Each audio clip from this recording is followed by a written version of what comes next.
Michael Cohen, the president's former fixer, behind closed doors at this hour, nearly 7 hours into his first of 3 days of testimony on Capitol Hill, in which he's expected to raise the curtain in granular detail on Donald Trump's alleged criminal conduct, racist views, and designs on a Trump Tower in Moscow. Ahead of his long-anticipated public testimony tomorrow, Cohen is today facing a grilling from the Senate Intel Committee. That's where he lied in a prior appearance. That lie about the length of time Donald Trump spent trying to build Trump Tower Moscow, now under scrutiny as part of the constellation of lies told by the men closest to Donald Trump. The New York Times reports today, quote, among the most explosive and potentially damning aspects of Mr. Cohen's testimony will be providing evidence of potential criminal conduct since Mr. Trump became president. That's according to a person familiar with the plans. That potential conduct stems from reimbursements that were made to Mr. Cohen in 2017 for hush money payments that he made to Stormy Daniels, a pornographic film actress. As the attacks on Cohen come in from the White House and its surrogates in Congress, a few things to keep in mind. There is no one in Trump world who served as a more perfect embodiment of Donald Trump's appetite for corruption and immorality than Michael Cohen. Cohen was an extension of Donald Trump's id, an enabler of Donald Trump's most primal demands. Cohen's resume with Trump included covering up sex with porn stars, rigging political polls, and inflating Trump's wealth. And only the truly unscrupulous will be quick to dismiss Cohen's testimony this week as lies. While he did lie to Congress, it's an open question whether he's the architect of those lies or whether he was acting at the direction of others. And as to whether he's to be believed now, today, the only tool Cohen has at his disposal to lessen his sentence is telling the truth. And it's worth noting that federal prosecutors now agree with and have somehow corroborated Cohen's assertion that it was Donald Trump who directed that illegal hush money operation. And we don't know what we don't know in terms of what else they've been able to corroborate on the other threads of the multiple investigations into the president that Cohen has assisted with. And that is where we start today with some of our favorite reporters and friends. At the table, Donny Deutsch, Washington Post columnist and MSNBC political analyst Eugene Robinson, Axios political reporter Alexi McCammon is back, and former federal prosecutor Glenn Kirshner rounds out our table in Washington for the hour. Aaron Blake, senior political reporter for the Washington Post, is here. Donny, I have to start with you.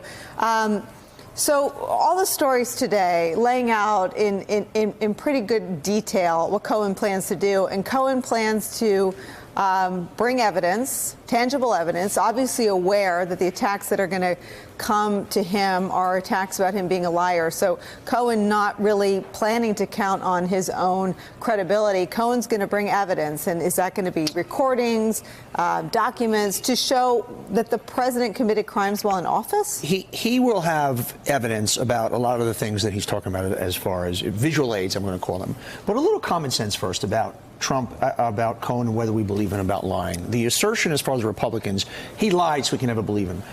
What he did, his untruths were on behalf of Donald Trump, in the interests of Donald Trump, whether it was Trump Tower, any of those things, or a woman. These were not for Michael Cohen's benefit. So his untruths were blind loyalty. And on the premises, you can never believe someone that is told an untruth ever again. I'm going to take everybody out at this table, and I think we're pretty honest people. So that doesn't apologize for what he did, but there's no logic. That means anybody that's ever done anything wrong or that we can't believe. And particularly coming from the other side where we know we have a president that has lied 8,000 times. Yeah, listen, and here's the other thing. Not all liars are the same in Trump world. Paul Manafort and Mike Flynn were liars eligible for pardons at one point, if you were to believe that John Dowd dangled pardons in front of those witnesses. So, yeah, and Michael Cohen, obviously, there was no pardon, nor did he ever want a pardon. And what people are going to see tomorrow is nobody has heard from Michael Cohen other than the few minutes he spent with Stephanopoulos. So all we've seen is the pre-images and the pre-kind of bellicoseness of him. And nobody has seen, what I have seen, some other people have seen, is a very apologetic, different man who saw he was on a wrong road, who right now, it's not about telling the truth to save himself. He's going to prison.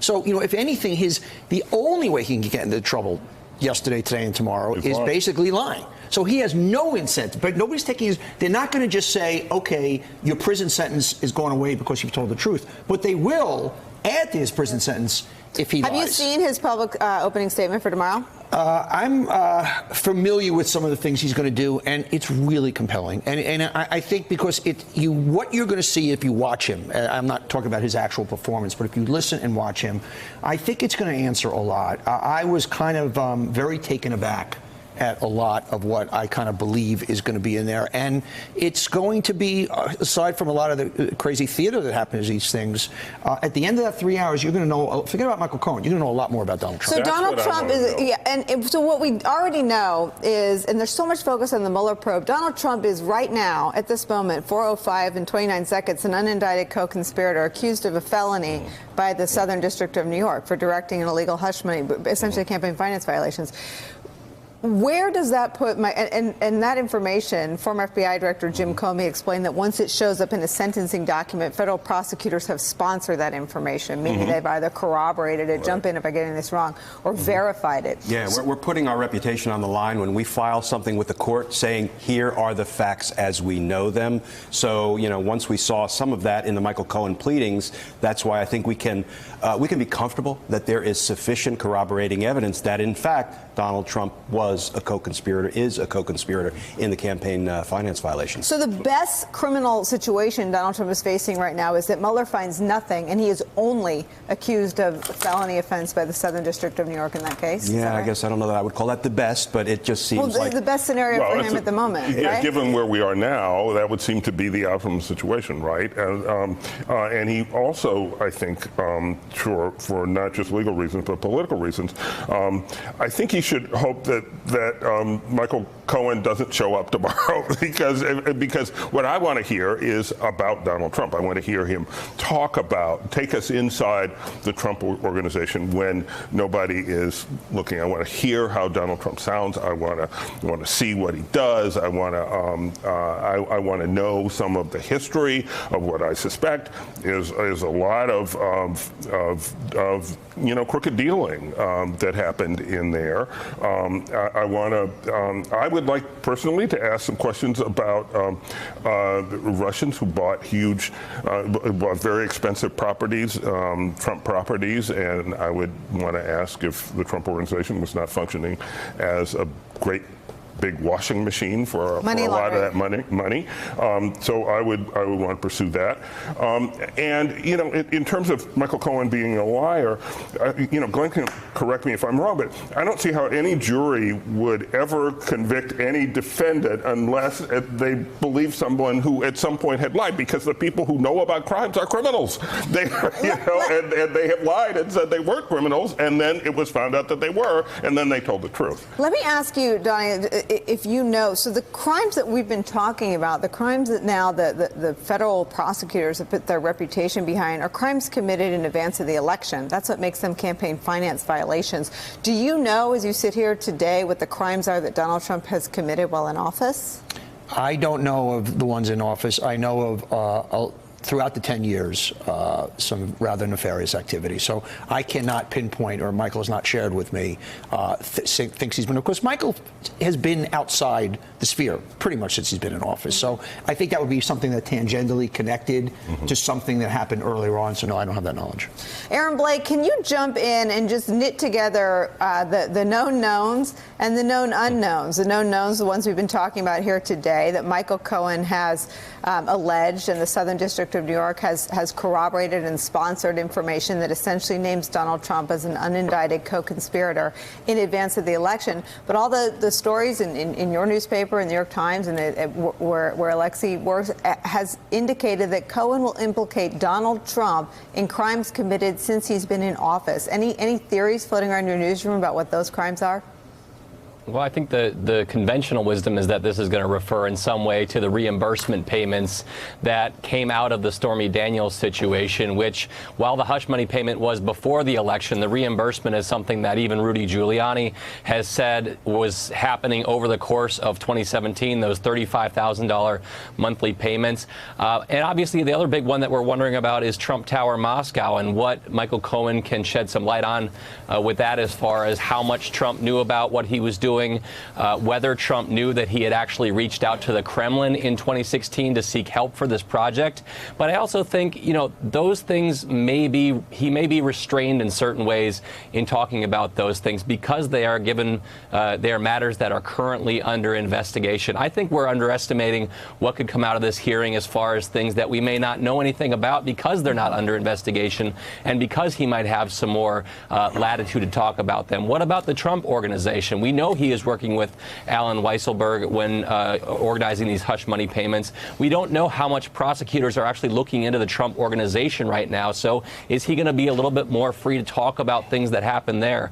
I think there could be a whole lot of unknowns that are emerging from this that we're not even talking about right now. To that point, I just want to jump in. What people are forgetting is that the 3 hours they're going to see him tomorrow is not the last you're going to hear from Michael Cohen. Right. And so that latitude to get into the Trump Organization, not that he's going to feel more free to tell the truth when you're not sitting there, but there is a little bit more of broadband to speak. So it's not going to end with those 3 hours. And as far as that 10 years in the Trump Organization, that is where all the bodies are buried.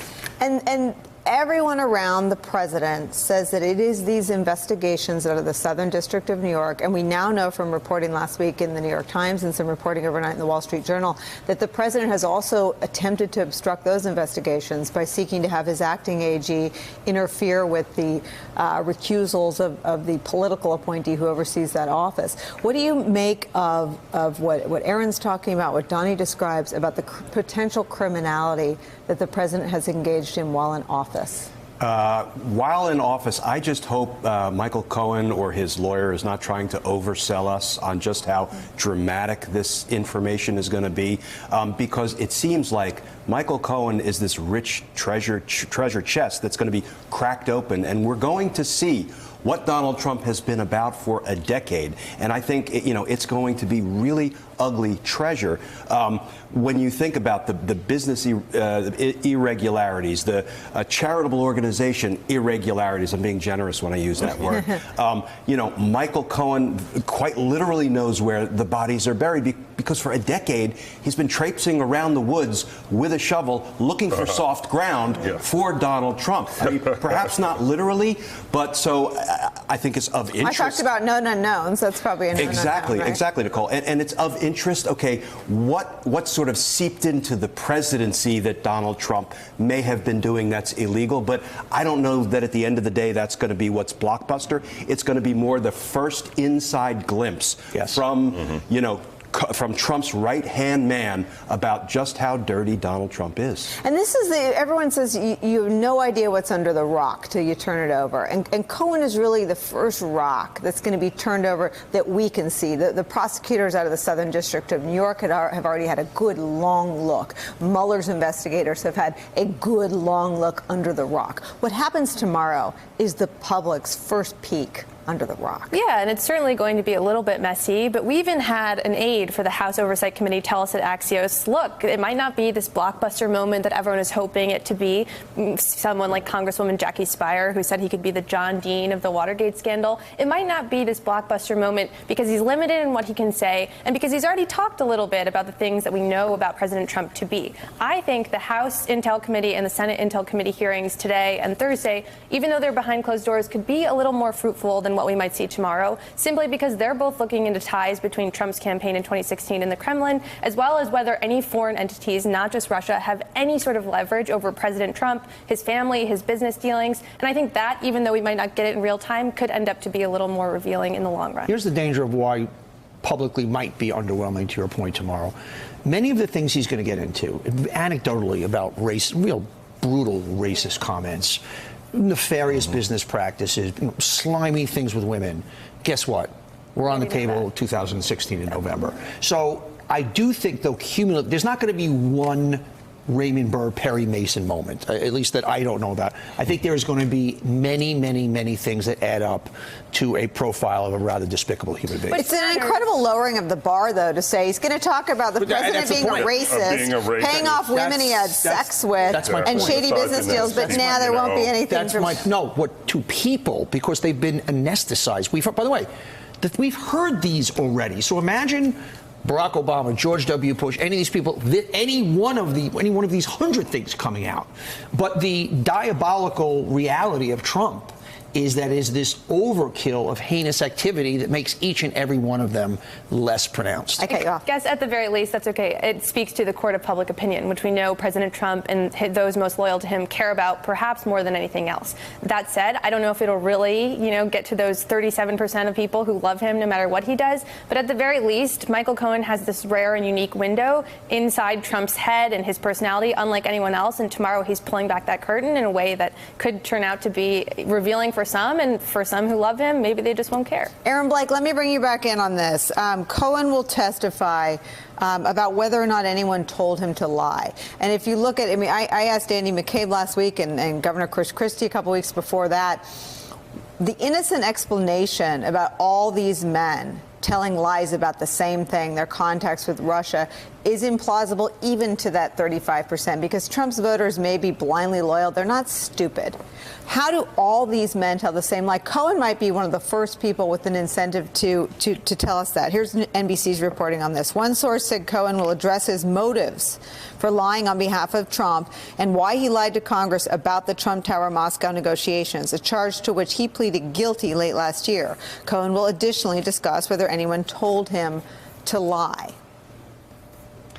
I think if this was an explicit request from the president for Michael Cohen to lie about Trump Tower Moscow, it would have been weird if he had not come out and said this sooner, especially given that we saw the BuzzFeed report that has now been denied by the special counsel's office. That would seem to be something that Michael Cohen could have dealt with in real time and really avoided a lot of this stuff kind of rolling back on him.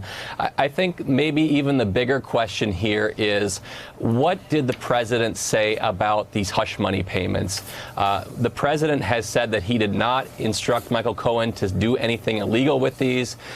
He said that he trusted Michael Cohen as a lawyer to know how to do these things in a legal way. But Michael Cohen has said that he knows that the president knew what he was doing was illegal. At the same time, he hasn't said how he knew that. What's the corroboration there? What is the evidence, or what were the conversations that they had that led him to believe that the president actually knew that this was an action that was going to be taken that would be illegal? I think that's maybe one of the biggest questions we're going to see answered, hopefully on Wednesday. You got any insight into that, Don? Well, he hasn't said a lot of things because he hasn't a pulpit, and he hasn't been able to. You have to understand, he has been working with the Southern District, and obviously was working 70 hours with Mueller. So to my earlier point, we haven't heard much from Michael Cohen. So as far as what he will and will be able to explain and or corroborate or not, we'll find out tomorrow. Can you tell us anything about his state of mind, though, and his well-being? It's a great question. I'm going to tell you something that's really fascinating about this guy that just kind of blew me away. A few weeks ago, he's exhausted, and he looked, I saw him one day, I said, dude, you got to get some sleep. He goes, well, I'm not sleeping. I said, you got to take something. He goes, I don't take anything. He goes, here's an amazing thing. He's never had a drink. He does not take a sleeping pill. He doesn't take any type of sedative. And I'd be in the fetal position, self-medicate. Talk about a bull, whether you like him or not. I was blown away by it. He has gone through these 2 years of hell, of the wrath of the country and the president on him. And in no way, this blew me away, has taken a sleeping pill, has taken a drink. I was like, strong like bull, better man. So from a personal thing, he's exhausted. Wow. He wants to really set the record straight for himself, for his family. He tears up when he talks about his family. I mean, that's the only time he breaks. He feels that in many ways, and I think this will come out tomorrow, in the way he is paying the price and been hoodwinked by Trump, he's kind of a symbol for a lot of this country, and I think that's a big theme. I know you know him, and that colors thing. He's not completely sympathetic because he was a person who on CNN was bullying on behalf of Donald 100%. Trump. But I guess my question for you is, how far does the remorse go? I mean, he obviously he fears for the safety of his family. Donald Trump has threatened his wife and his father-in-law. I mean, what are sort of the real world risks he's taking? Because his lawyer, I know there's a debate among his lawyers, and there's a recognition at the Justice Department that if he lies again, they're going to charge it. No, I mean, there's not a unanimous agreement that this is a sound legal strategy. No, well, for he Cohen. first volunteered, and then once he was subpoenaed by the Senate, he can only take the fifth based on any of the other investigations that are currently on. So he kind of at that point, but he wants to get the story straight. Look, you can't apologize and explain. He was the henchman for the dirtiest guy in the world, and you when you're in that light when you're in that glow, and we've talked on this show about seduced by the whole aura of the celebrity and the excitement, you kind of start to lose your compass. And he did, very, very clearly. But I will tell you, and once again, I've watched this guy, and this is a guy that has been broken and is contrite and wants to set the record straight on behalf of him and for the country, and he feels violated, for lack of a better word. It's like, how did I get here? Let me ask you one last question. Andy McCabe said that there was no difference between the sort of the way witnesses like Cohen are talking about Trump and the way a mob family is ultimately cracked. Does Cohen feel like he was part of something that's similar to organized crime? I think the Southern District, when they charged the Trump Organization with RICO, I think we're going to see what that was. Hey there, I'm Chris Hayes from MSNBC. Thanks for watching MSNBC on YouTube. If you want to keep up to date with the videos we're putting out, you can click subscribe just below me, or click over on this list to see lots of other great videos.